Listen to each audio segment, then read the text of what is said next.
for joining us for this episode of Talking Health in the 406, where we're one community under the big sky. I'm Trina Filan, a public health evaluator. And I'm Margaret Mullins, the Social Determinants of Health Program Manager. Today, we're talking with representatives of two Montana nutrition and food security organizations, Farm Connect Montana and the Montana Partnership to End Childhood Hunger, also known as MT-PECH. We may be referring to this organization as MT-PECH throughout the discussion. Our guests today will be talking about how good nutrition and systems change work to improve access to fresh, local, and healthy food is important to Montanans' health and well-being.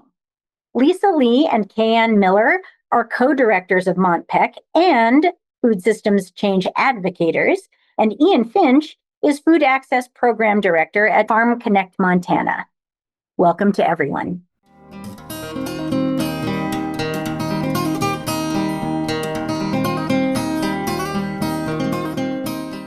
So we know you all because we've worked together in the past on supporting projects that involve healthcare systems prescribing healthy food to patients with chronic diseases and measured food insecurity. Our paths intersect often on topics related to nutrition, food prescriptions, and public health. For instance, we've talked about household food vulnerability, the lack of consistent access to adequate and nutritious food production and nutrition access in Montana, and connection to public health and chronic disease prevention and management. So let's just start with you each talking a little bit about your organizations and roles. What are the goals of your organizations and what kinds of projects are you currently focusing on? Why don't we start with you, Kayanne and Lisa?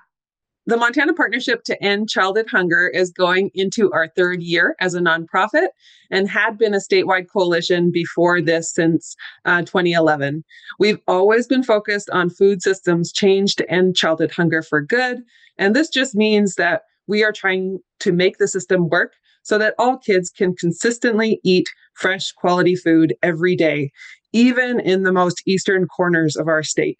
And to us, yes, fresh quality food includes locally sourced food. How we do our work is more about communities taking the lead, and our role has been to provide support to help make it happen. And our mission really with MT-PECH is to fund, engage in, and drive sustainable solutions to food systems challenges with the goal of creating strong, healthy Montana communities where children and their families can eat fresh, quality food every day. To expand on what Lisa just said there, we have some really cool programs that we are working on. We have what we call rural school networks across the state.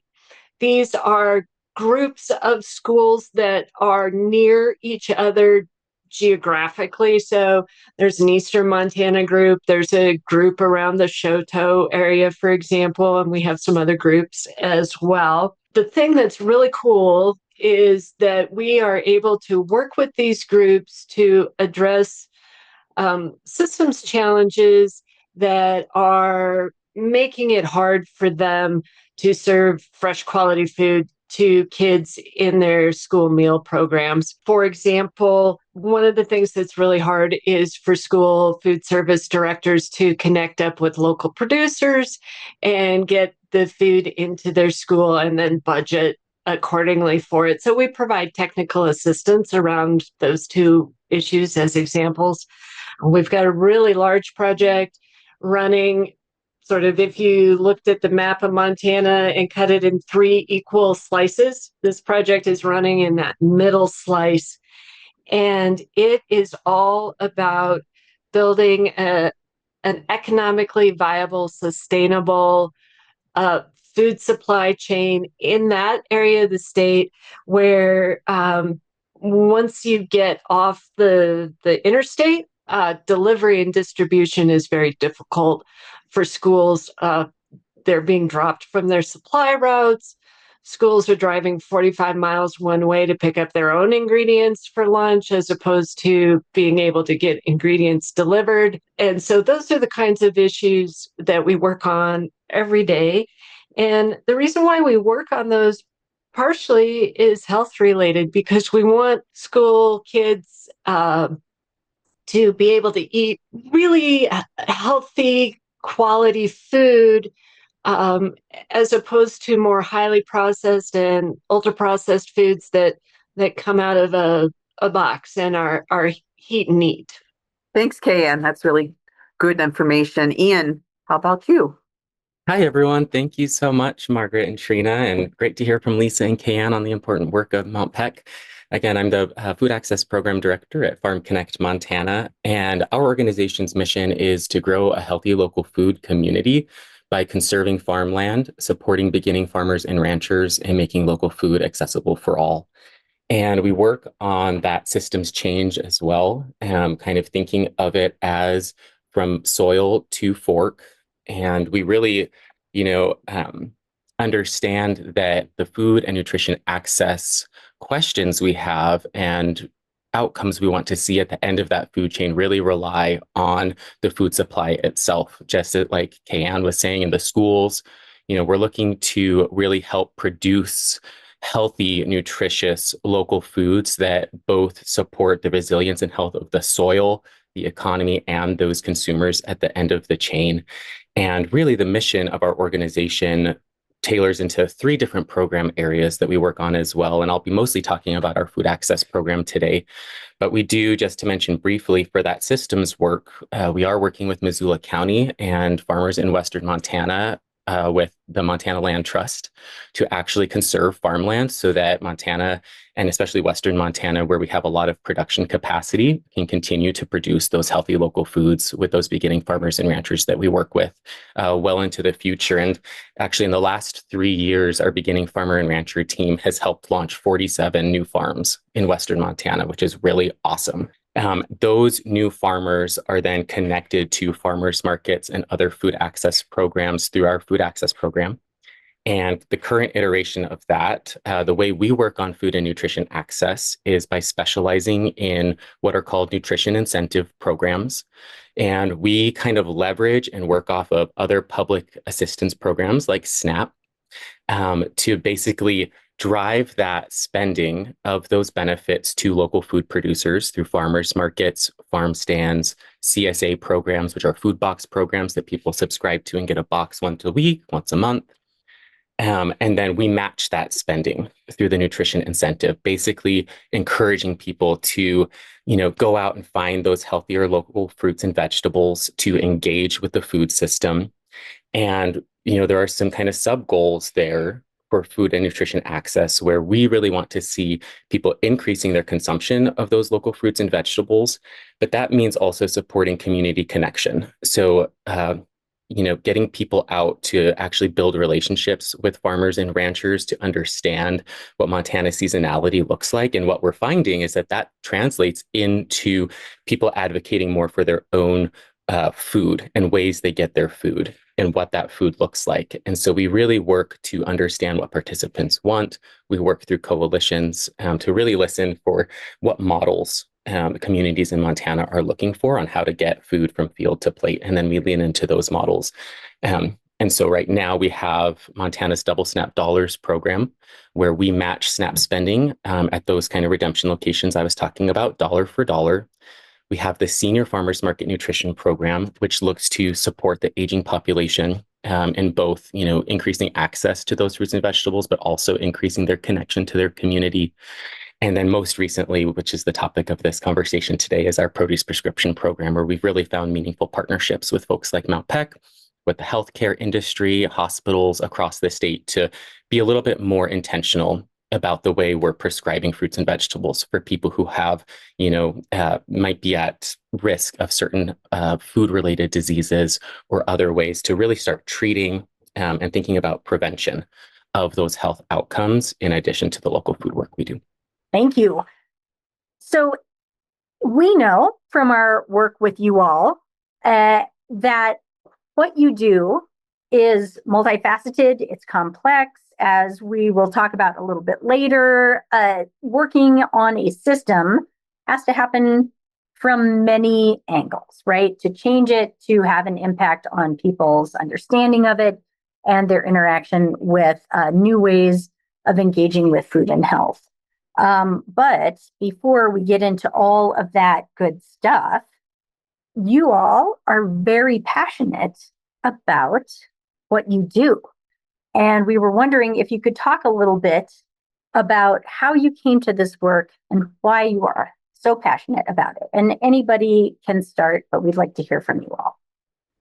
Thanks, Trina, for your question. Yeah, this is Lisa. I feel like for me, I started as a registered dietitian, and I started working in the clinical setting, and found myself quite frequently at a patient's bedside after having heart surgery, for example, or chronic diabetics, where I'm trying to provide some nutrition counseling to them to hopefully help manage their situation.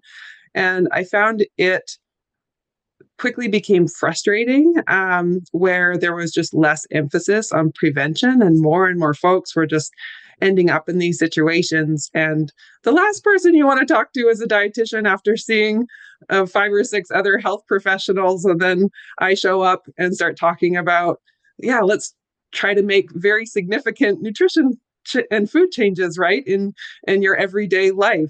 That's a hard thing to have a conversation about, and to see someone make extreme changes. And to me, that just lit the fire to move more into the work around prevention and focus more on nutrition and food in general, just to get better health outcomes so people don't find themselves in those situations to begin with. So that's how I ended up where I am. This is Kayanne, and for me, it's all about the kiddos.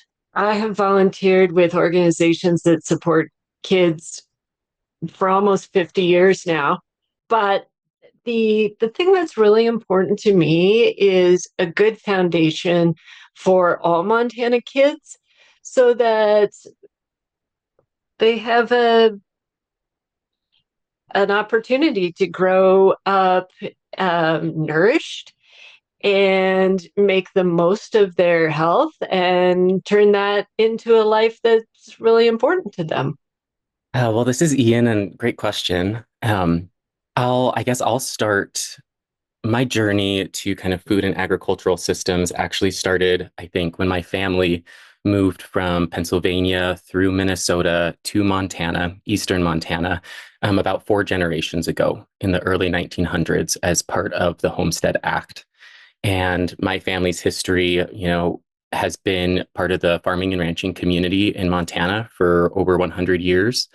And in the modern generation, that also means that we have the responsibility to understand what that history, where that came from, what it did to agricultural systems, how it affected the people who were living here since time immemorial, and really figuring out how we as modern day humans work to simultaneously acknowledge and honor our own ancestors while thinking about ways that we can change and move forward in a way that supports the land and all of the people who live here.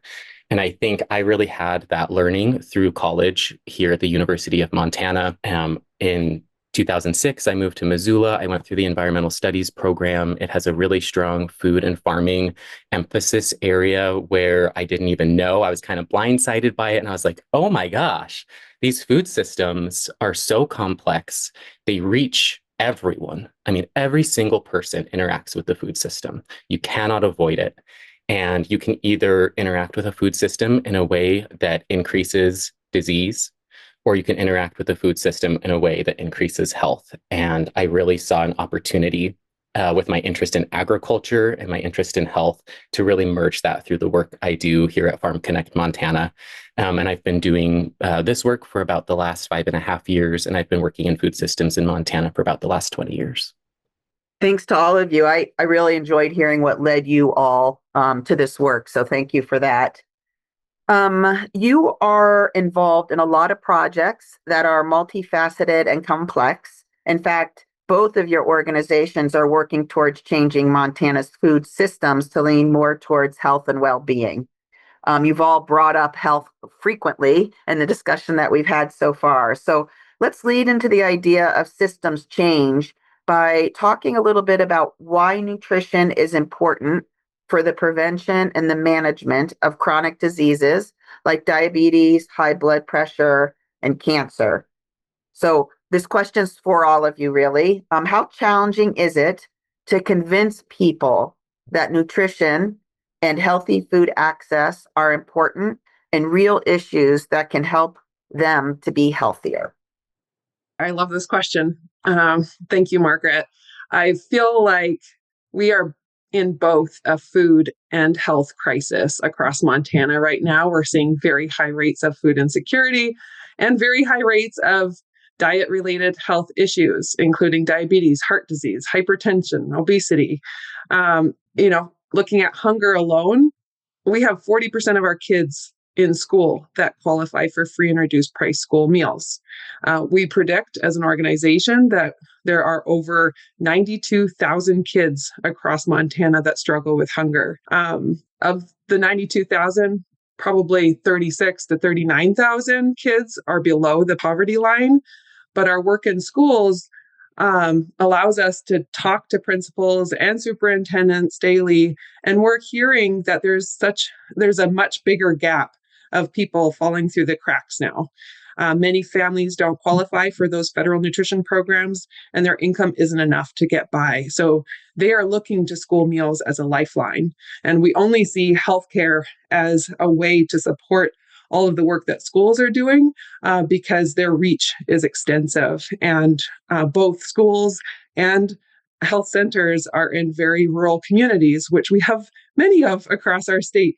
In terms of the health crisis, research shows that food habits as children lead to 6 in 10 adults living with one or more diet-related chronic diseases. We have heart disease, stroke, and diabetes being some of the leading causes of death in Montana. And in recent years, heart disease was the leading cause of death, followed by stroke at 6th place and diabetes at 9th place in Montana overall. To magnify the issue too, when looking at American Indian Montanans, they have much higher rates of these diet-related health issues and have a median age at death 15 to 17 years younger than white Montanans. It's just the reality of what we're living in. And then we look specifically at obesity, right, among adults. And this has increased by 25% since 2017. Overweight and obesity, as we know, are risk factors for death due to chronic diet-related health conditions, all of what we've already mentioned, from heart disease to diabetes to cancer and stroke. And there are just strong correlations between food insecurity and being overweight or obese due to the trauma of being food insecure, which leads to unhealthy eating habits like overeating when food is available, or choosing highly processed foods that quickly give you that feeling of satiety. So I just feel like for many reasons, we can't underline it enough that nutrition equals health. But at the same time, Margaret, your question hit home for me because we are still not seeing nutrition as medicine across our state, right? And that's why you often hear of the term food is medicine.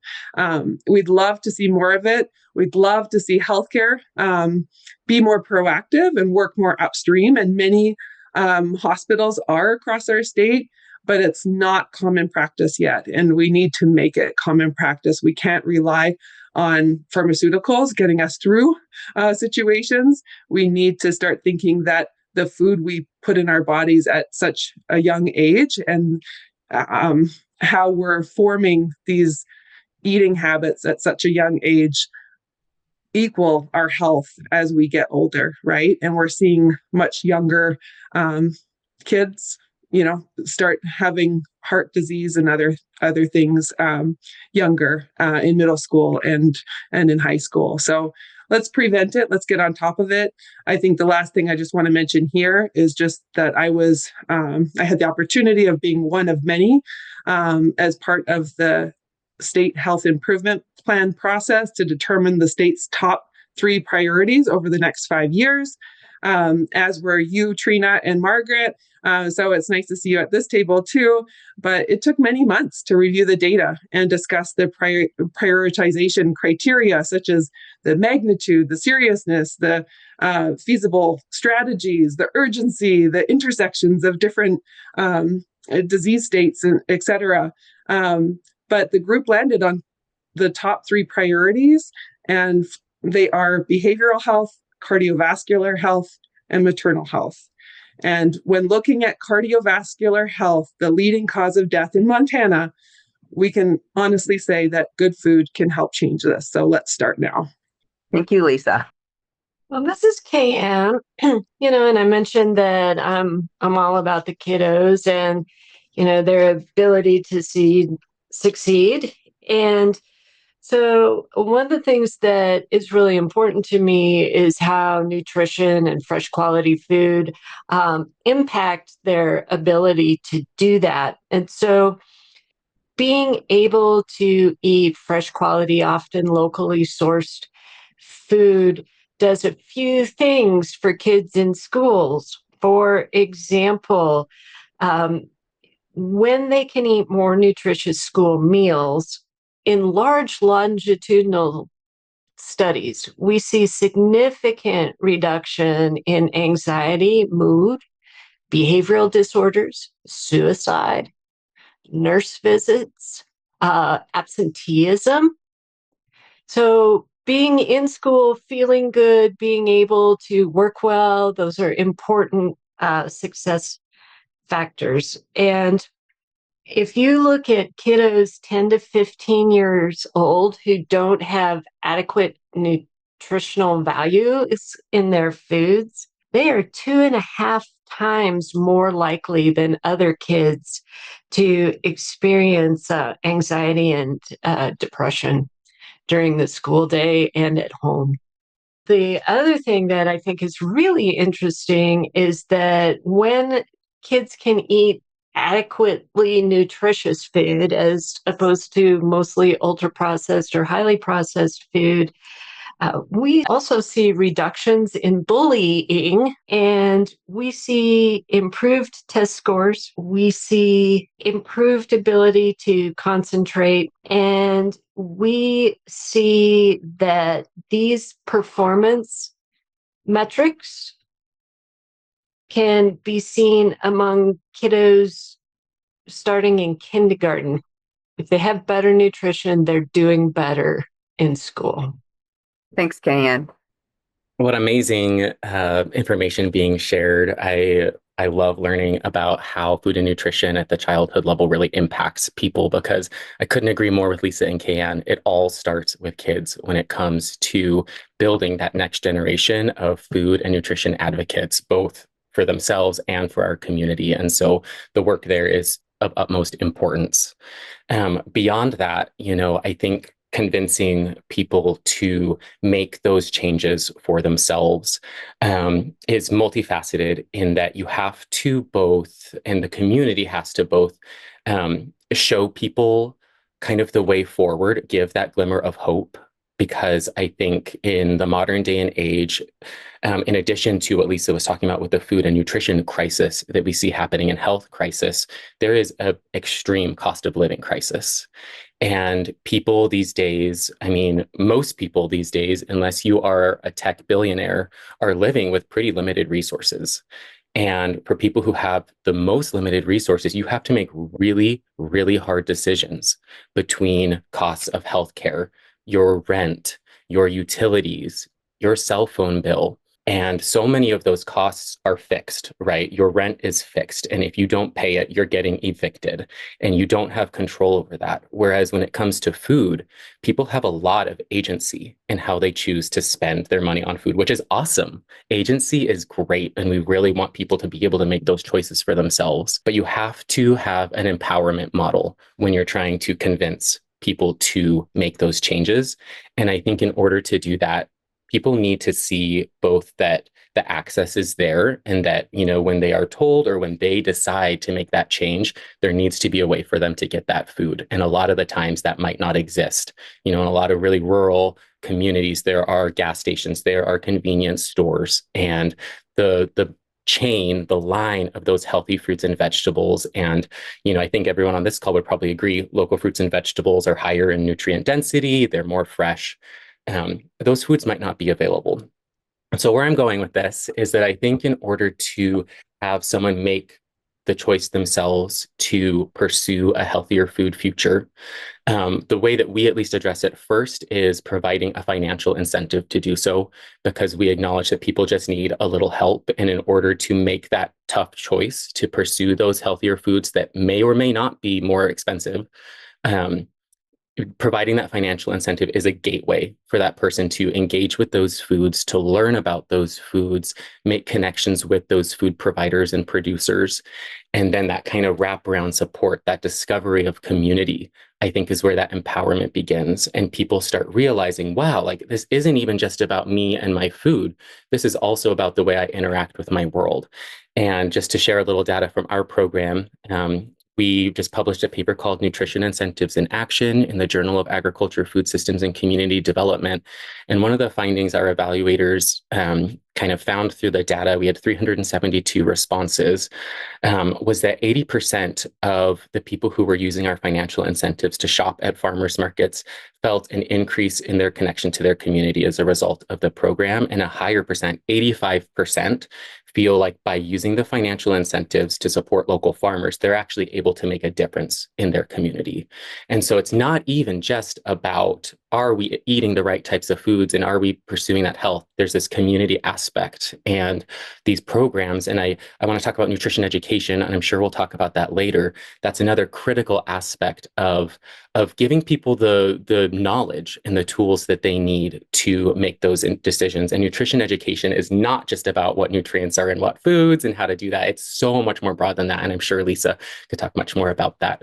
I'm in no means a registered dietitian or a professional in nutrition, but we're seeing those really positive data points. And I just want to share one other that wasn't in the published paper, but is data that we're going to follow up on. About 5 years ago, when we started our evaluation process, we saw that our Double Snap Dollars participants who were shopping at farmers markets were claiming that they were only there. 80% of them were claiming they were only there because of the financial incentive and the benefit. Otherwise, they wouldn't be shopping at farmers markets. Fast forward 5 years later, this past year, that number dropped to 30% of our participants were shopping at the farmers market only because of the benefit, which means that all those people who were previously shopping only because of the benefit are now shopping because they have converted to local food advocates. And they are now going to farmers markets because they believe that it's the right thing to do and they're supporting their community, whether or not they have those benefits. And so we're seeing really positive outcomes there. And we definitely are planning to follow up with some of that through future research. Thank you, Ian. I feel very inspired by all of your comments here. Because despite some of the challenges, you've all sort of indicated that, with some data and great data provided there from all of you, knowledge, some financial incentives that help make those connections that just empower people and community. There's so much we can do to start moving that needle even more forward so that people have the sort of education that we need and want them to have. So thank you all. I have a question that's specifically for MT-PECH, and it regards something I read on your website.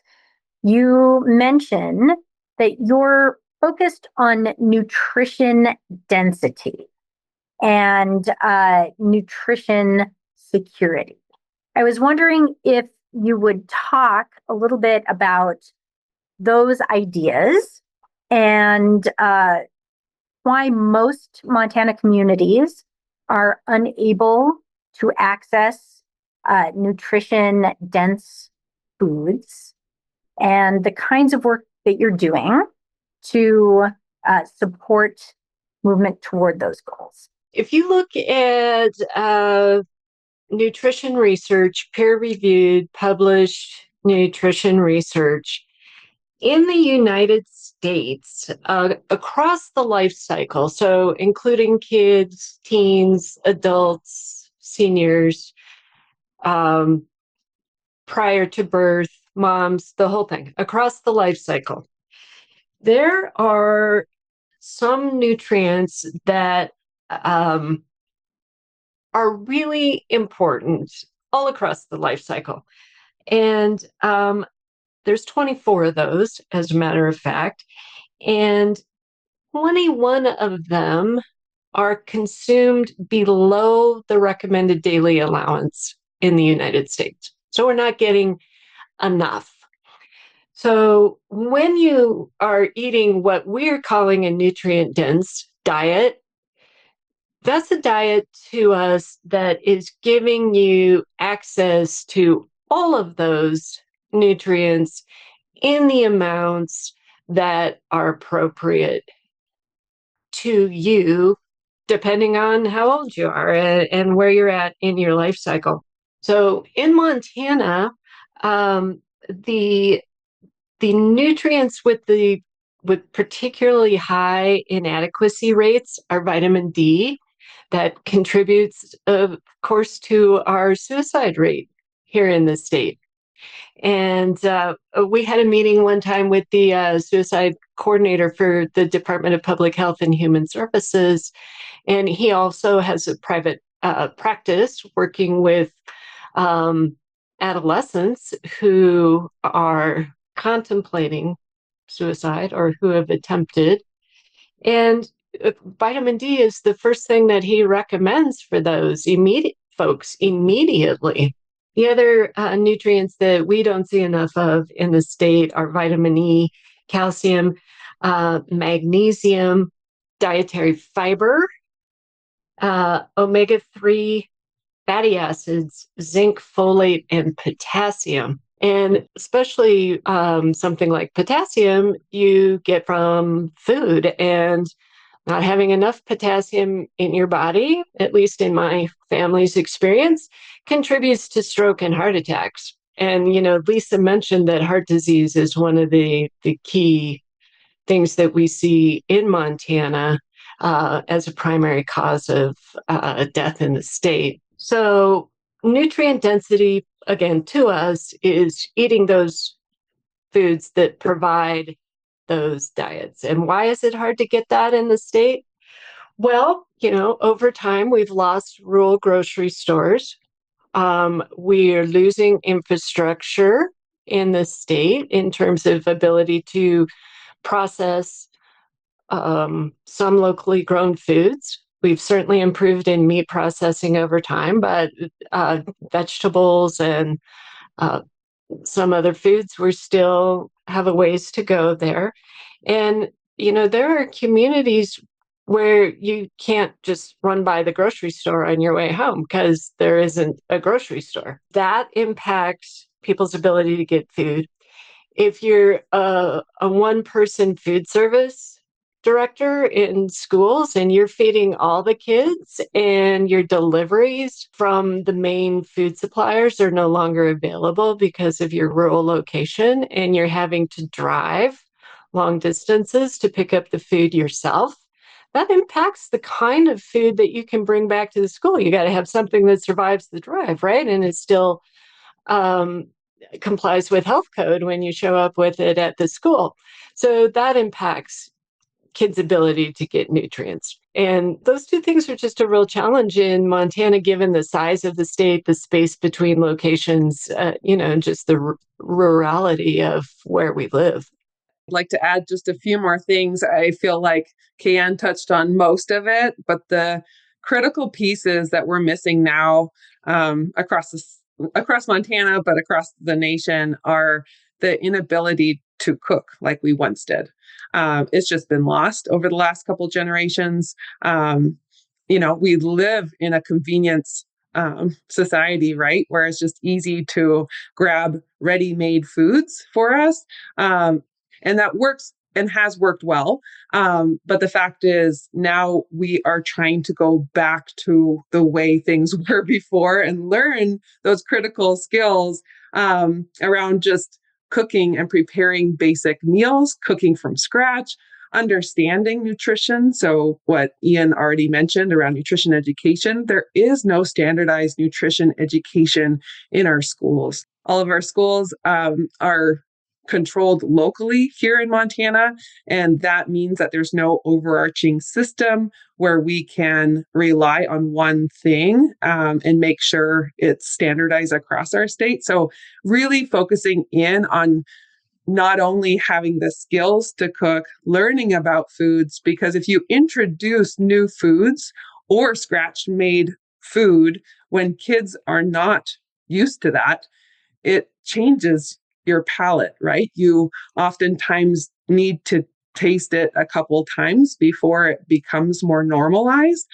So we are in this weird place, unfortunately, across our state and across the nation, where we have to relearn those types of things, where nutrition in healthcare is playing a key role. So I'm very excited to talk about examples of programs across the state that are starting to work on this. But it matters, really. Like when we're looking at school nutrition, the kids that are eating at school are getting up to 75% of their calories through school meals and snacks.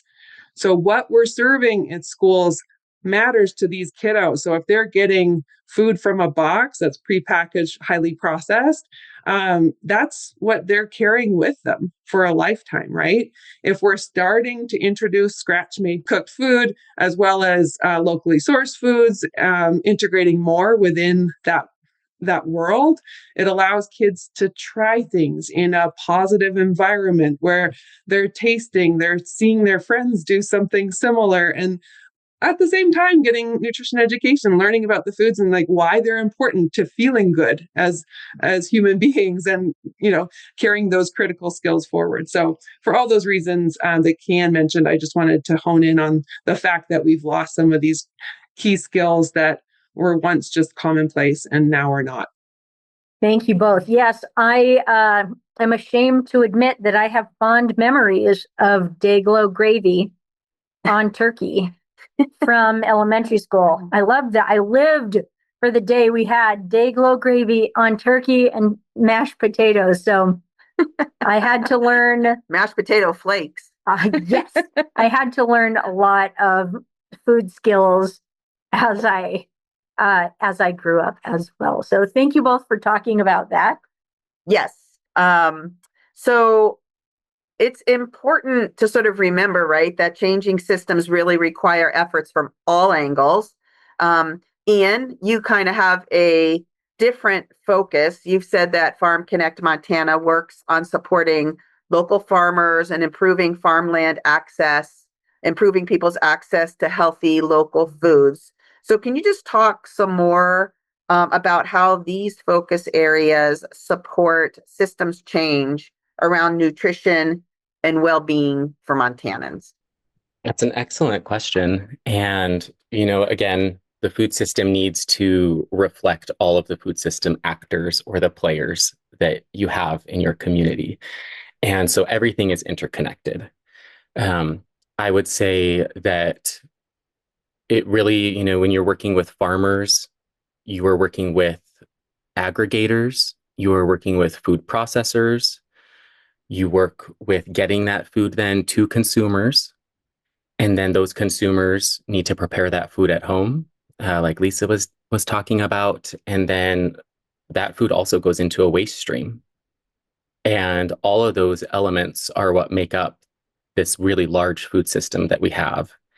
And in order to make really meaningful change across that system, I believe that you need to have feedback and input from all of those stakeholders, which is a huge challenge because, there are so many organizations, there are so many people who have a piece of the puzzle, and it's really easy to get siloed into your piece of the puzzle when, grants, funders, programs are really specific, and you kind of work with what you can pull down from the universe in order to fulfill your mission. And sometimes, no one can do all of those things. No one person, no one organization could possibly address the whole food system and the health crisis. It's so multifaceted.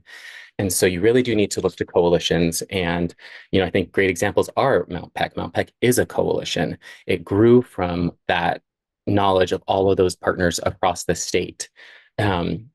we at Farm Connect Montana, we have a beginning farmer and rancher steering committee for our beginning farmer and rancher programs. We have a Double Snap Dollar steering committee and a Montana Produce Prescription Collaborative, where we really seek and attempt to get all of those voices at the table, whether it's our board of directors or again with these steering committees for our programs.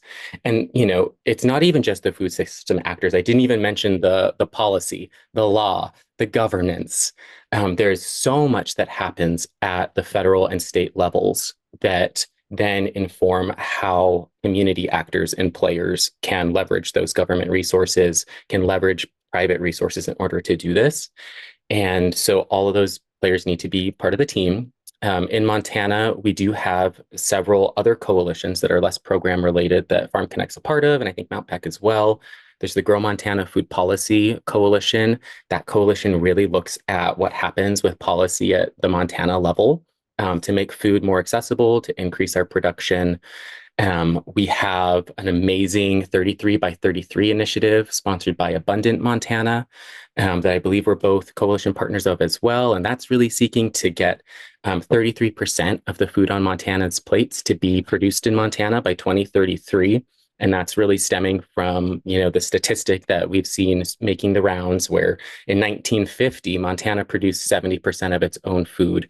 And in this current era, I think it's something like 5% or less of the food we eat is actually produced in Montana. And so that as well is seeking to really identify who are all of the system players. How do we get everyone at the table? And I think what's really cool now, and I'm so sorry to speak on behalf of MT-PECH, but this initiative to really include the healthcare players as actual actors in this. And, do they have skin in the game? They are working with all of these preventable diseases and costs at the end. The healthcare system is so expensive for prevention. So how do we work all the way through? And so I'm really excited to see those healthcare players coming to the table through partners like MT-PECH and others. It just kind of helps complete this picture for me of the food system, how it's used, and then how it's used to treat or prevent disease. And that was the perfect segue to our next question. Actually, it's a really great explanation of the largesse, right, of system change. There are just so many moving pieces, and I really like how you could identify so many of those, and it helps really make us aware of what's involved. And you're talking about healthcare's involvement. Trina has another question for you. So, as you have both or all alluded to, and as we said at the beginning, the reason we have worked together in the past and know each other is because we've all been engaged in some way in a program called Food Prescription or Food RX or Food is Medicine or Nutrition is Medicine. There are many ways to say this, right? And the gist of these programs is to connect people who identify or screen as food insecure or nutrition insecure at healthcare systems or at community food providers to connect them to healthy food access programs, right? And when our programs have done these projects, we have to throw in a chronic disease component. So the patient screens for having high blood pressure or diabetes, and then is referred to a food bank or a food pantry that is participating in this Food RX program, and there's an exchange of referral and a connection of that patient to affordable, accessible, healthy food. Sometimes locally produced, sometimes arranged in other ways, right? So this is a cool project, and each of your organizations has a different sort of association with how that rolls out.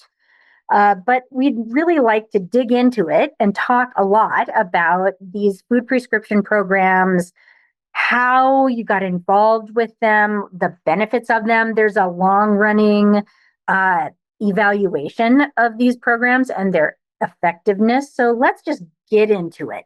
tell us about your organizational affiliation with food prescription programs and what results they have. How do you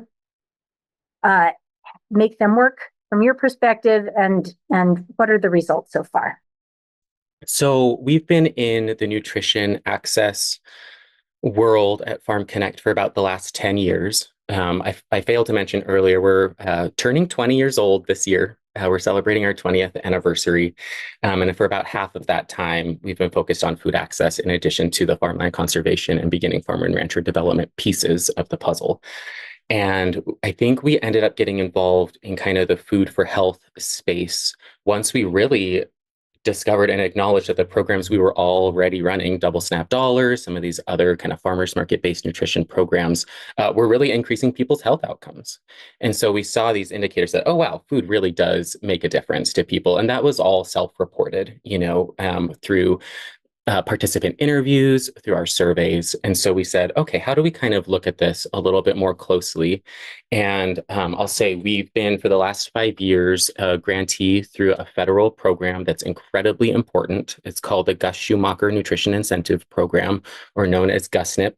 And really, that program shares goals that our food access program does to increase fruit and vegetable consumption, connecting people to their food sources, and making that economic change by increasing the amount of dollars that are flowing into local food systems. So it was a really good fit. And we had been a grantee of that program for what are called nutrition incentive programs under that grant program, which is the SNAP Match program. That same grant program that we were already a part of then added this component of produce prescription grants.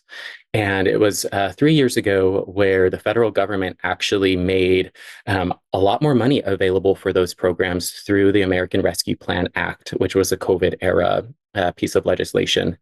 And that just opened up the program for grantees to expand into produce prescriptions when they may have already been providing nutrition incentives. So it was a really natural fit. And I'll also say a lot of the partners we had across the state for our SNAP Match program, Double Snap Dollars, had voiced to us that SNAP wasn't always the best fit for the type of programming they wanted to have. Some people have to choose between SNAP or other programs. And so they wanted to see something that was decoupled from this kind of really large, recognized as a federal program. It's a federal state shared program. And they wanted to see a different way. And so we were asked to pursue the GusNIP Produce Prescription Opportunity, which we did. That program has now been funded for the last 3 years. We've had around 900 families participate in that produce prescription program. And just as Trina was saying, our model is very similar to what DPHHS has seen in the past, where we have registered dietitians, nurses, sometimes physicians, treating patients, identifying income, food security status, and then disease risk, and then making prescriptions for fruits and vegetables to treat those disease risks. Our evaluators at Montana State University have done an excellent job at collecting both pre and post surveys from those participants.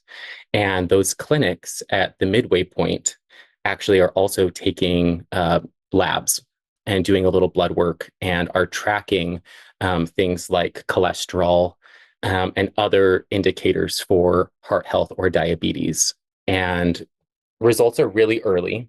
Even though we've been implementing for 3 years, research and evaluation takes a really long time to make sense of all of the data, and to generate something that's maybe a little more meaningful than, participant A increased their diet in fruits and vegetables by 0.5 cups per week. We have data like that, but we're really interested in, is a prescription for food lowering people's LDL cholesterol? Is it supporting people's HbA1c? And so we're excited to see those coming out, hopefully at the end of this year. And so hopefully people will check back in with Farm Connect Montana and our website for some of that data.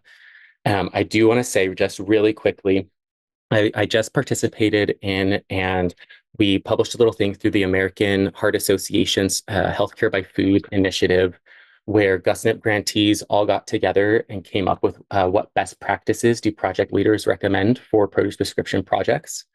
And I'm happy to share those. It's 5 quick points if this is the appropriate time. And really what we're seeing is that, one, it's really important to carefully select your partners and the sites that are implementing the program, because based off of their capacity, location, logistical capability, those factors really can make or break a program. And so it's really important to make sure that you have all of those foundational pieces in place. And I would add that it is the right fit for that clinic. Every clinic is going to have a different flow of how they treat patients. And it's really important to understand what those flows look like to have a positive program. This study found that providing added services to just the provision of food is almost just as critical as the provision of the food itself. And really what that's saying is the nutrition education component. What Lisa was talking about, building those skills so that participants can actually make use of the food. And, if they have a CSA food box, they might get 2 cabbages in their box that week. So it's really important for people to know how to use 2 cabbages in a week. Preservation is so important, and these other skills if people have that capacity. The third best practice that was just kind of released in this report was using a participant-centered project design. So in addition to understanding what the clinic's flow looks like, it's really important to see how those participants want to interact with the program and where they want to source their food. Not everyone wants to have to go to a CSA pickup site every week. Some people really want to be able to go to that grocery store at their convenience throughout the day, the weekend, and increase access that way. The fourth was to leverage technology and systems for data sharing, monitoring, and participant tracking. And so that really looks like, and it's a huge hurdle to cross, but EHRs, electronic health records, how are those shared under data use agreements so we can actually understand what's happening in our programs? And so that's a really important thing to consider, and always protect participants' identities, and their data is their data. It is not ours. And so doing things in a de-identified, aggregated way. And then the fifth was designing projects with an understanding of the community's socioeconomic environment, challenges, and strengths. And so again, that's really looking at what food system pieces are in place in that community and what can we actually reasonably expect. If there isn't a farmer's market, we can't build a program where we're going to be prescribing people to get local food at a farmer's market. We're going to have to, as program implementers, consider changing the way we're approaching the project in order to best serve those participants. And hopefully participants are, their feedback is taken into account before a project is even implemented during the design phase. So those were the 5 best practices, really high level, that American Heart Association study found. I feel like we're coming in from the position at MT-PECH where we're seeing that healthcare can do more to support food, nutrition, and health strategies in their community and improve nutrition and health outcomes. We can't go at this alone. We keep talking about partnerships and collaboration, and it's true, and especially in such a geographically large state as Montana is, we need to continue to lean on different partners in this work. And healthcare can bring many resources and capacity to layer in additional support to schools that have become nutrition hubs in especially the rural and frontier communities where it's really hard to get fresh quality food. Now, I think as MT-PECH, we've started as a grantor to help launch some of these food prescription programs across the state. And many years ago, when MT-PECH was still a statewide coalition, we actually worked with the Montana chapter of the American Academy of Pediatrics as they rolled out the food insecurity screening through their membership. Now, MT-PECH kind of came on board to create those county food resource lists to support the referral process once patients were screened positive for food insecurity. So that was just an early on interesting partnership as step 1 to healthcare seeing the importance and getting more involved. But nutrition and healthcare is a term we've come up with that's more broad. As Trina, you've mentioned, there's so many terms around this, that it really goes beyond produce prescription programs and allows healthcare to best meet the needs of their communities, from access to fresh quality food, especially in the rural communities, which is not easy, as we've mentioned, but also nutrition education in schools, to cooking classes, to screening for food insecurity. And now there are in the works, there is a nutrition screening tool. So that is something coming that we should follow. But it's really looking at healthcare as an innovative response to finding ways to address nutrition and health in their communities. I guess from our work, we had the pleasure of working with Ian and Bridget at Farm Connect, and then Trina and Margaret, you all at the Department of Public Health and Human Services on the Food RX Summit that was in Missoula back in September. And this was just, a way to bring folks together from existing programs to show that these are programs that are building momentum across the state. But how do we look and connect people better? How do we help collaboration exist at a local community level? And what are the biggest needs coming from this group? And I think from that, it really showed us as a whole that funding and sustainability were the hot topics of existing food prescription programs specifically. It's like when they're all stretched looking for funds, which typically come from grants. How do we get this done? And then what happens when a grant runs out or staff, moves on into other positions? So how do we look differently at this? And I think from our perspective at MT-PECH, we started looking at how do we better support these existing programs? And so we kind of brought this initiative in under our partner group monthly meetings, which essentially evolved into a learning collaborative for the nutrition and healthcare work. And it's through this partner group that we discussed strategies to better fund and sustain existing programs. So we kind of took that summit and started peeling away the layers and looking deeper at the issues that affect almost every program that's in Montana today. But yeah, with this learning collaborative, we can help them see how raising awareness about the program internally through healthcare builds their support, shows outcomes, gets the healthcare team more invested, and then allows them to grow their program in a much more sustainable way. We also bring experts in, like the American Heart Association, to share more resources and research in this area. There's just so much out there, but we all know how hard it is to be in that survival mode of getting programs going and feeling like they're fully funded and sustained. So you can, get above water and start looking at other ways to cross-connect and collaborate with partners, et cetera. But at the same time, there was such a need too for new programs in the nutrition and healthcare field that we found ourselves trying to provide that layer of support and resources, training that the new programs really needed. So what that looks like is really getting on calls and meetings early on to talk through. Like sometimes it's just they see Food RX, see food prescription programs, and they're like, we want to do that, right? And it seems so easy, but there's so many layers to building the program right from the get-go. So we talked to them about starting out and how to sustain these programs and secure funding and collaborate with local partners to strengthen the program. But we dive into the more nitty-gritty conversations of how to be creative to meet those local needs. And, Trina, you mentioned within your question of starting out with having the referral be to food banks.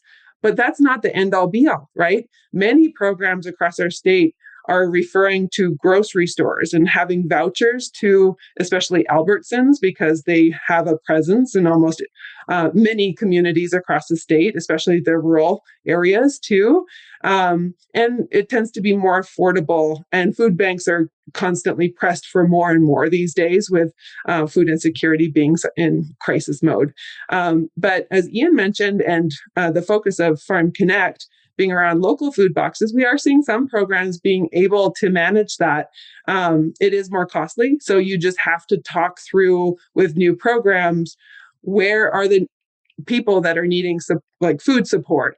How can they easily get this food? Is choice important? And what are the program costs, et cetera, that you can help sustain over time. So I think all of these leads to just better programming and models and strengthens the programs in general. But I feel like we're seeing such innovative programs. And I have to mention the Rocky Boy Tribal Health Produce Prescription Program and Nutrition Education Program.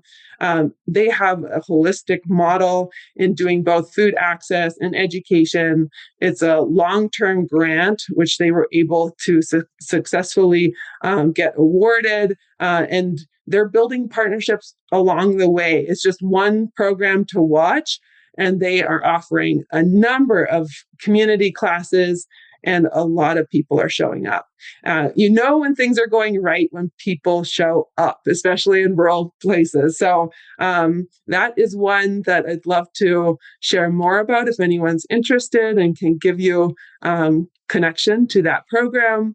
But I also want to just share one more example around creativity of building programs, because I think produce prescription programs have had so much success that we often forget to mention those that are not produce prescription programs. And one is here in Helena. It's the Harvest of the Month program through St. Peter's Health, and in partnership with the Helena School District. And this program started through the local Kids Nutrition Coalition, which has been together for some time, and it brings food partners together from across the county to address childhood hunger and nutrition. And St. Peter's Health was at the table when the coalition was accepted for a Food Corps member many years ago. And then Food Corps, actually, the program itself went away in Montana. So we were looking at how to fill this gap that we were working towards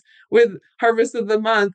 And St. Peter's Health was at the table and wanted a role in this and could clearly see the health impacts by working more upstream. So they actually took it to their leadership and got approval for budgeting for this program. And, it's really looking at the value-based care, which Montana is behind the times for, to keep costs down and keeping people out of the hospital, right? So it was just so rewarding to watch healthcare take such a big step. And probably, I think it was at least 5 years ago that this happened, where they wanted food to play a bigger role, because hospitals are only one component of a patient's health, and nutrition and healthcare initiatives help to manage and prevent food-related, chronic diet-related diseases here.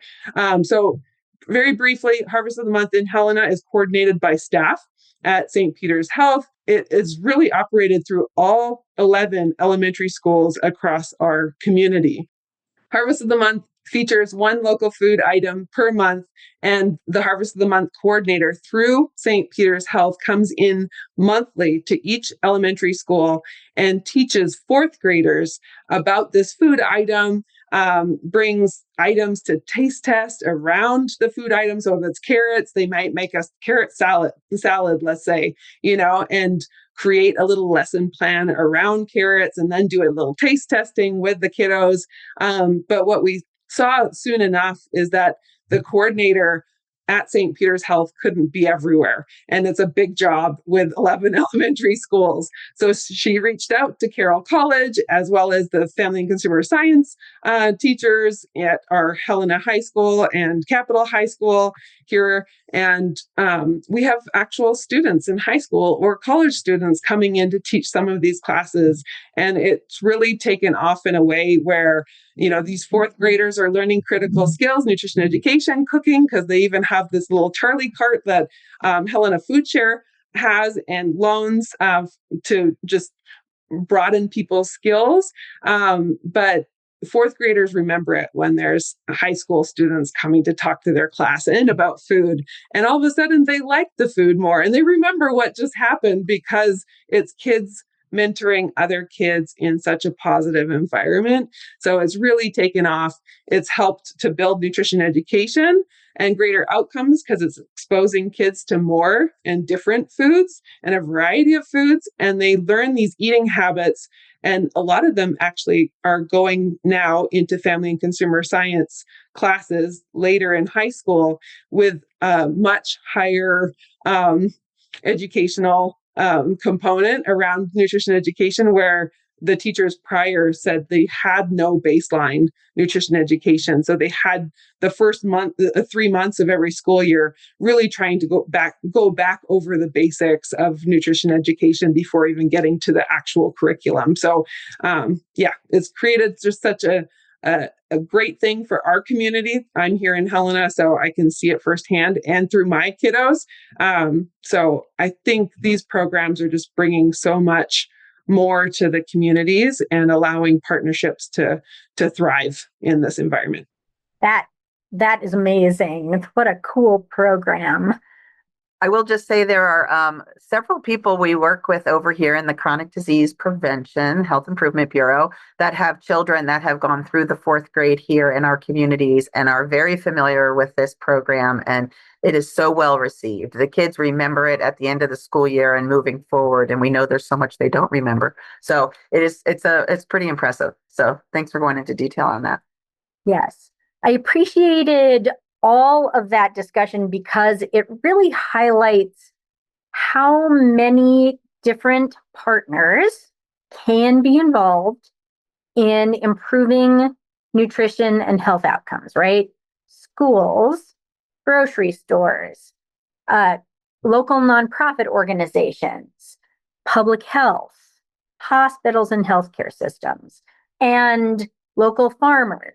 And the ability of almost all entities to participate in some way in improving community connection to health, nutrition, well-being, to have people become illuminated about how they themselves can intersect with improving local economies. For example, the folks who receive SNAP dollars to go to the farmers market and then realize that they are supporting farmers.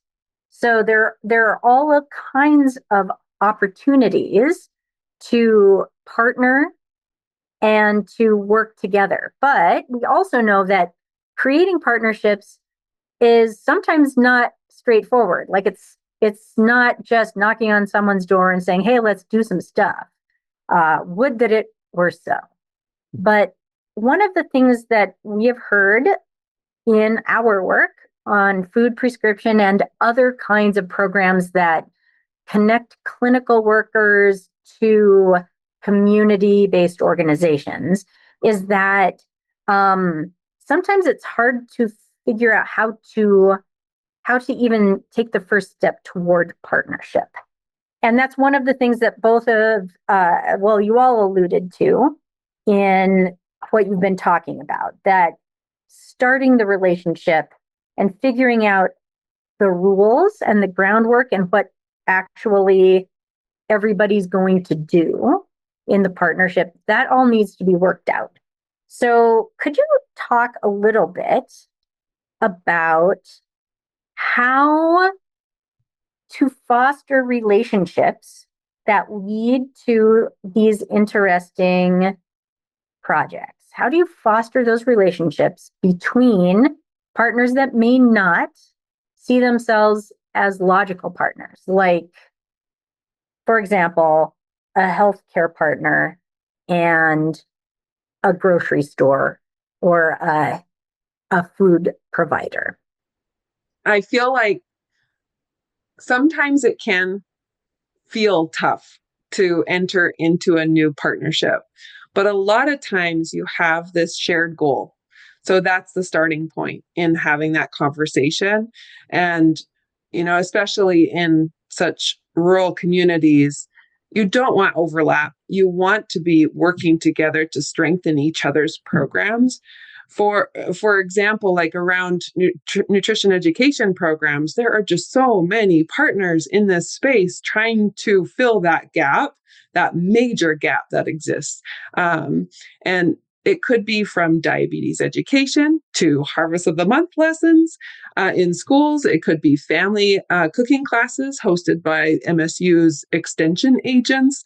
There are just such a variety of programs available, and only helps the healthcare institution that's working on food prescription programs, for example, instead of just handing out food, if you already have a resource and dedicated capacity and support in your community that's providing nutrition education, you lean on each other, right? And I think sometimes initially it's just like we don't want to step on people's toes. So that initial conversation can be hard.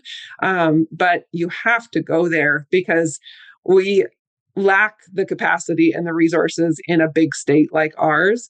So the more you can just lift up what's already successful and existing in your communities will only make you stronger. And I think it's just such a benefit when you can go for a much larger collaborative grant together as organizations, which is usually what's being asked for now by funders, and only lifts up both of your organizations. So we highly encourage people to just go in and not be afraid to have those initial conversations. And sometimes they might take more time, but especially for new programs, before you get going, have those conversations, because you don't want to backtrack later and it will only strengthen your program from the get-go. I couldn't agree more with what Lisa said. And I'll just add, I think when developing new relationships, it's so important to not carry too strict of an agenda, your own agenda, and what you want to see the outcome be. It's really important as an individual to be really open to changing your own beliefs, to changing your own approach, to really meet in the middle with whatever partner or partners you're looking to work with, and to really be open to that change internally yourself before trying to implement something, and doing that through coalition work like we've been talking about is just so important. So I just wanted to add that as well. From my perspective, folks have a lot of fear about reaching out to an organization that they don't know anything about, but that they believe might have common interests. And just really important to overcome that and begin to build those relationships.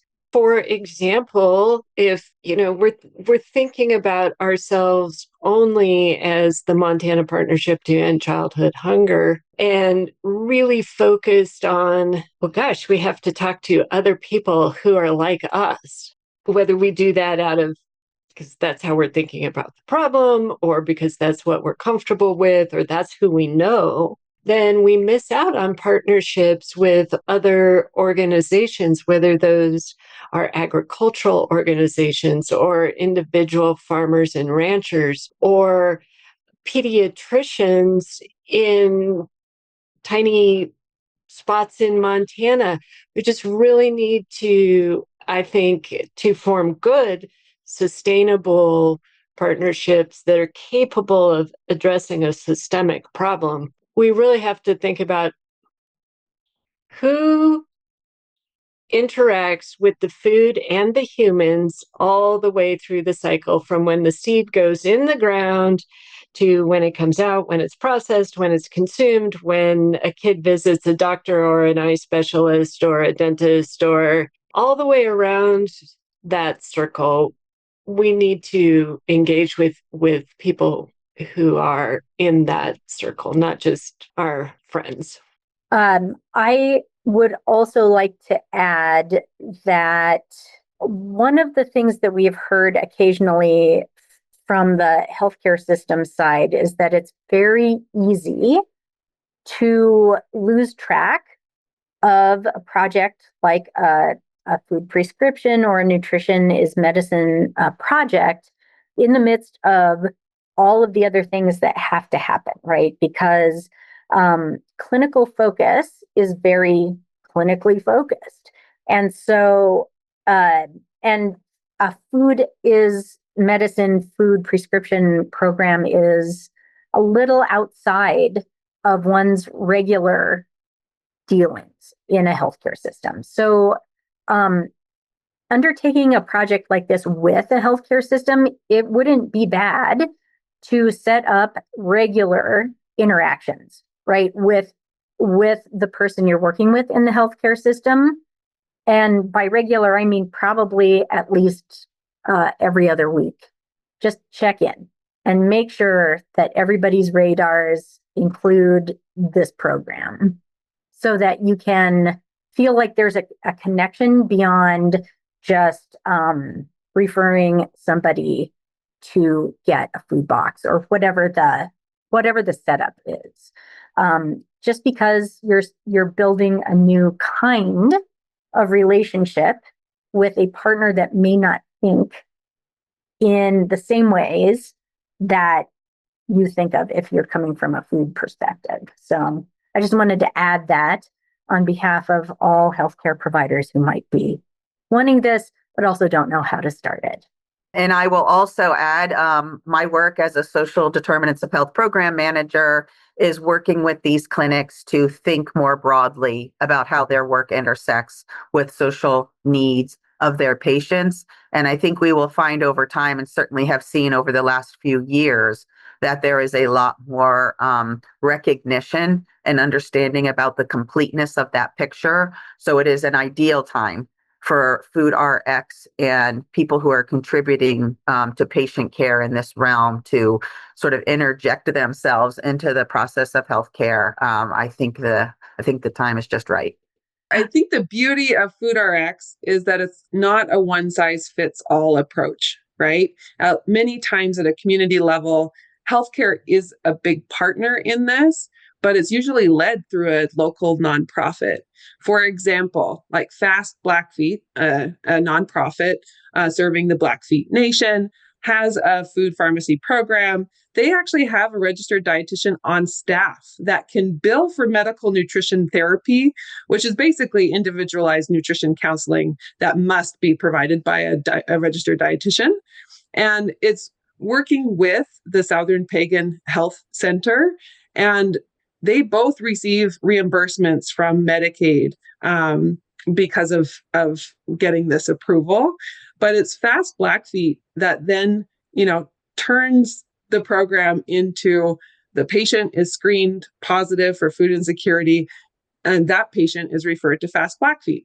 So the dietitian then provides nutrition education as well as food pharmacy programming. So their program itself offers medically tailored food boxes to fit their needs. So if it's a diabetic patient, they're getting a food box that meets their needs as a diabetic. So things that they should be eating, they provide recipes to go along with it. The dietitian, Mackenzie Sachs, actually provides individualized nutrition counseling as well as group nutrition classes at their local grocery store, which is really cool, right? It's like, those are when you have questions as a patient and you're in that grocery store, that's when your questions come to you. It's really hard to sit back in an office type setting and feel the same thing. So they're really meeting the needs with where they're at and really taking a lead in this in Montana. But at the same time, I have to mention Land to Hand's program in partnership with Logan Health. Land to Hand is in Whitefish, and they are one of Montana's first food prescription programs and have MOUs with the different health clinics that they work with under Logan Health. They layer in local food boxes. That's really important to Land to Hand, and they have the funding to be able to do so. As soon as patients screen positive for food insecurity, they are kind of brought on Land to Hand's local food box program. They actually, as the program grew over time, they built another partnership with the Western Montana Growers Co-op to continue to provide food boxes in the winter months, because we have a lot of them in Montana. We can't just provide local food for 3 to 4 months of the year. But they do it so well that they have recipes within the local food boxes, and now it's a year-long program and very extensive. So just showing greater partnerships at a local community level. We have so many programs that are doing it well and have all of these unique aspects to making it work and work well. Well, another great segue. Really good information. And that really leads me. I was kind of getting into a little bit of that. Thank you, Lisa. And thank you all. So my next question is really kind of twofold. along with healthy food, right, we know that folks also appreciate having access to culturally relevant food. And in particular in Montana, we have over a 7% population of American Indians. We also know that our reservations are often in very rural areas. And we also have a lot of communities across Montana with different levels of rurality. So what I want to talk about next, and you've hit upon some of it already, though, is, sort of what this term means and how both locally grown food and culturally relevant foods benefit our unique Montana populations. And that question really is for any and all of you. I can start out with just a quick comment. As Lisa and Kian have been sharing today, I think some of the absolute leaders in food prescription programs in Montana are coming from the wealth of our Native American populations and our reservation communities. And I just want to echo what I was saying before. I think this focus is on overall health and on spiritual health, in addition to just the provision of food. And so I really appreciate this question because it's a big one that everyone needs to think through on, are we doing things in a way that reinforces cultural tradition? There are these other cultural traditions and foodways that are just as important for someone's physical, emotional, and spiritual health. And I'd really love to see a change, a transition in the way we think about food prescriptions to really incorporate what you're asking about. How do we incorporate really important foods? And just as some other examples, Fast Blackfeet and our work with them, we'd sponsored a few buffalo hunts where we ended up paying for the permit to do the hunt and the processing of that buffalo. It was through private funds. And then they used that meat in addition to fruits and vegetables that were being prescribed through the produce prescription program to create more of a holistic aspect. And Land to Hand, I think, really acknowledges this too. It's not even just about culturally relevant foods. It's also about the whole suite of things. So in those food bags and boxes that Lisa was mentioning, it's not just produce showing up in them. They have all that produce coming from Western Montana Growers Cooperative, but they're also including things like healthy cooking oils, things like spices, because it's not just produce. Like food and culinary tradition is all of it, and it all impacts our health. And I think if we're just focused on fruits and vegetables, we're not acknowledging that it's part of a system and that everything counts when it comes to increasing health through food. I think it's important to look at culturally relevant food across the spectrum. And one of the best examples of that in Montana, in my opinion, is Big Timber, Montana, where they serve the herder burger, a lamb burger. That is an area of Montana that over time saw a lot of sheep ranching and all kinds of things going on there that really helped shape that community. And even acknowledging that in food, I think, is super important. One of the big stumbling blocks, I think, around culturally relevant food is our knowledge about what food is cultural and where food came from. Where did the first plant start? So where is that food indigenous to, right? And if we think about, history and Europeans running into America looking for the Indies, we have to acknowledge that revolutionized the world food scene. So products that we think about as being from somewhere else really are indigenous to the Americas. And people are already eating many of them. So when we teach classes, we ask people, where did tomatoes come from? And the number one answer is Italy, because they're associated with spaghetti sauce, with ragouts, with lasagna, all the things, right? Well, no, they're actually indigenous to the Americas. And they were a culturally relevant food here that made its way around the world. Corn is another example. You did not eat polenta in Italy or have potatoes in Ireland prior to 1492 because those foods were not indigenous there. our background is schools. If you think about schools in Montana, they're serving corn and they're serving squash and they're serving beans and they're serving tomatoes in all these recipes and not recognizing that those are culturally relevant foods. And so part of that is just around education about what are we eating and where does it come from? Or where did it originally come from? And what does it mean to the people there? Or the people who brought it with them, or the people who lived wherever originally. And so that's a big part of the work that we do is just that education process. And we'll go into a school and they'll be like, "Oh, I don't do anything indigenous." And I'll be looking at the steam table line and thinking, oh, there's succotash and it's got beans and it's got corn and it's got squash and it's got some tomatoes in it. Yes, you do indigenous things. We're just not aware of it, right?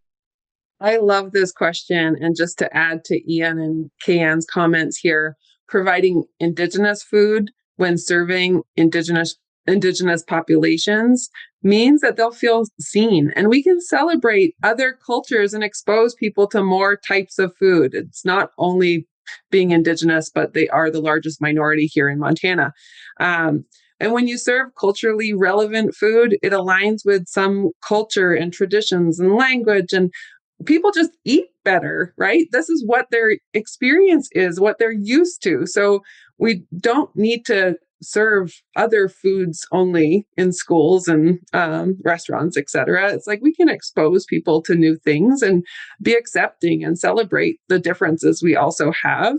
One of the cool things we're working on at MT-PECH with partners of ours is serving only Montana beef in Montana schools. We have more cattle than people here in Montana. And there is no reason why we shouldn't or can't do this.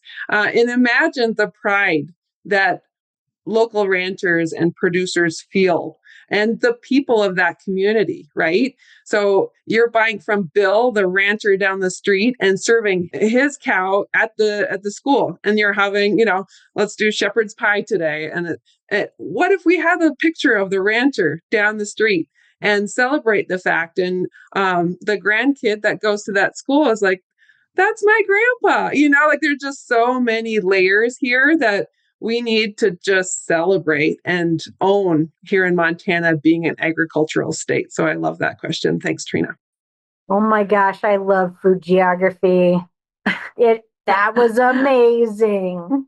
And each of you had such a wonderful perspective on how to the terminology and how you can kind of perceive what that can mean at different levels. And I think it's really important. And, even when people get a food box and they see a kohlrabi and they're like, what planet did that come from? It's very interesting how people don't know outside their little worlds what is sort of available. So I applaud all of you for the work that you do to bring some more of those indigenous and culturally relevant foods and broaden those definitions. It's really great. Ian, I think that this question might be for you, but all of you can chime in. Ian, you've been providing us some really good information about SNAP and double SNAP dollars. We know there's a lot of news regarding SNAP and other nutrition programs lately. Can you just talk about how these programs are important for getting healthy food into people's hands and how some of these changes may require your programs to adapt and evolve in the future? I absolutely love this question. I'm sure Lisa and Kayan have some deep insight into this question as well. For the last 10 years, we have been matching SNAP dollars at farmers markets and other locations. And I just wanted to mention, Montanans spend $12 million in SNAP benefits every month in the state. And that is a huge opportunity to capture that SNAP spending and make sure it gets to, the actual local farmers and the valuable food actors in Montana. And that's why we do this work. That is at risk in a lot of ways. With new legislation around SNAP, we're seeing tighter work requirements. We're seeing reduction in eligibility. We're seeing more onus being put onto states to kind of pony up funds for benefits. And what we're seeing more recently is that in the recent reconciliation bill that was passed, states that have a certain what's called considered an error rate in their SNAP processing. So that might be an overpayment to a participant, that might be an underpayment to a participant. Those states are going to be targeted for providing a share of the cost of those benefits themselves. So think about $12 million in benefits in Montana alone. If Montana state government has to start contributing to the share of those benefits, that's millions and millions and millions of dollars. And the state is going to have to go through a really challenging process to identify where that funding would come from. Luckily, I just looked it up today. Montana does not have a high error rate. And so I do not think our state is going to be subjected to that particular provision of the bill. And what I've heard is that outside of SNAP Ed, which is the most critical public nutrition education program that I can think of, which is now defunded after August 31st of this year, I believe, or maybe it's September. I've heard that the SNAP changes will come into effect in 2028. And I could be wrong about that. Things might have changed, but that does give us 3 years to really look to our partners, to look to each other, and really start having the conversation around what will that mean for Montana? What will it mean for our programs? And I've had some feedback from the community of, oh, if SNAP gets reduced, how will your SNAP match nutrition incentive program be affected? Will you be able to continue the program? And what I think we'll see is, yes, there will be a limited number.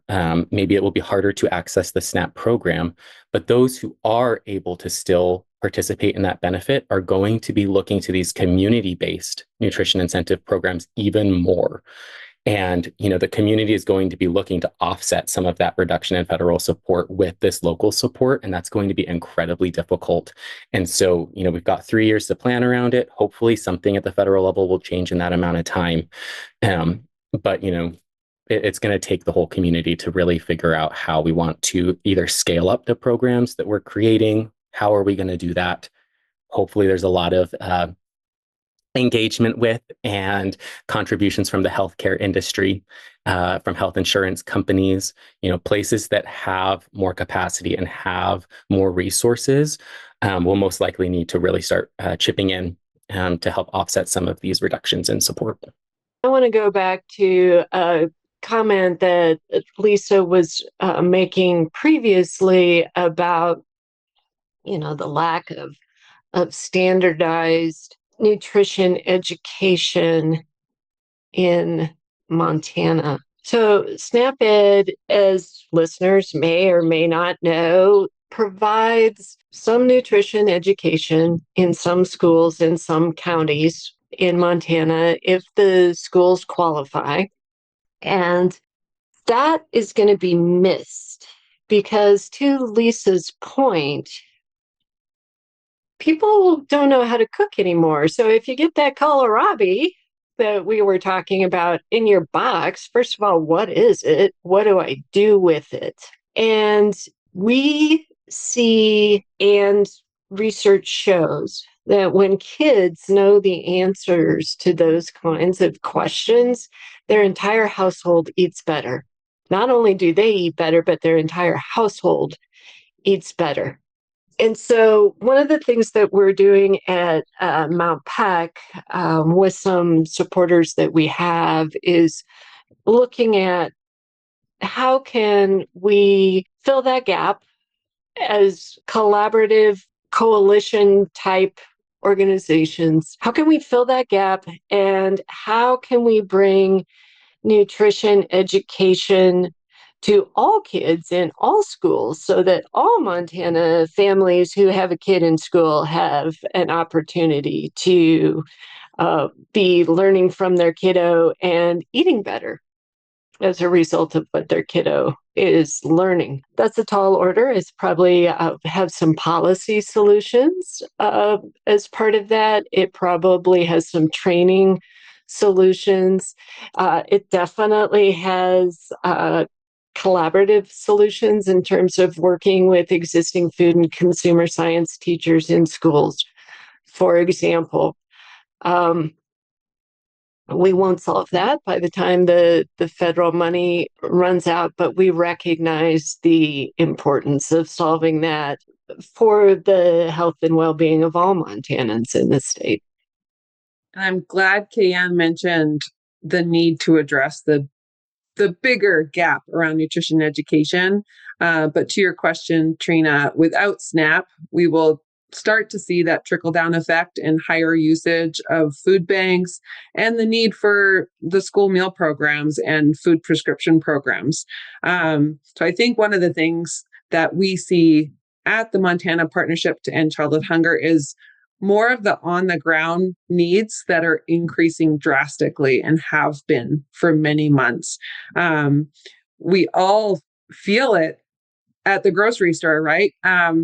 Even if you have the means, you can see that the prices have increased significantly, and you can easily spend $50 on 5 to 6 items and walk away still thinking, I wish I could get a few more, this is the reality for everyone. But imagine if you just didn't have the money to get and purchase a healthy diet at the end of the day.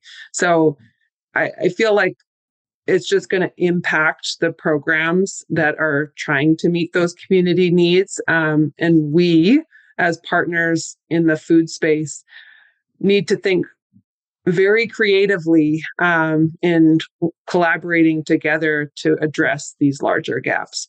Thank you all.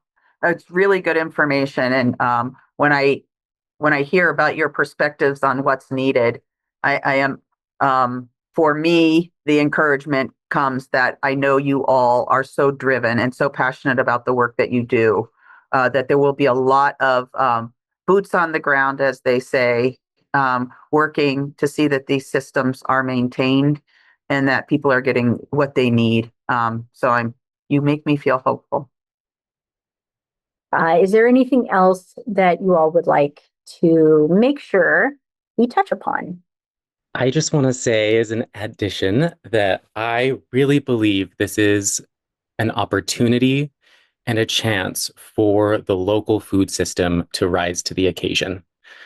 The impact of inflation and rising costs is really happening at a global level. And while inputs for local farmers are, of course, getting more expensive, and so those items are going to increase in cost as well, I think there's an opportunity through the collaboration that we've all been talking about today to really try to identify what structure and what mechanisms can the local food system not step in, right? It's a long process of scaling up the food system to be able to serve schools and institutions and all the Albertson stores in the state. It's going to be a long road ahead.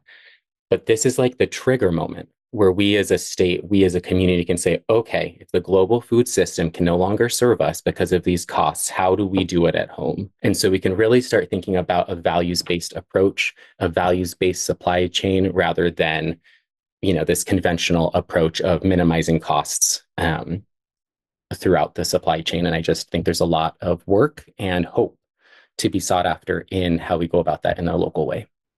I can add one thing, and it stems from Ian's comments of just institutions like schools and healthcare are a big part of the local food system, but they're often overlooked.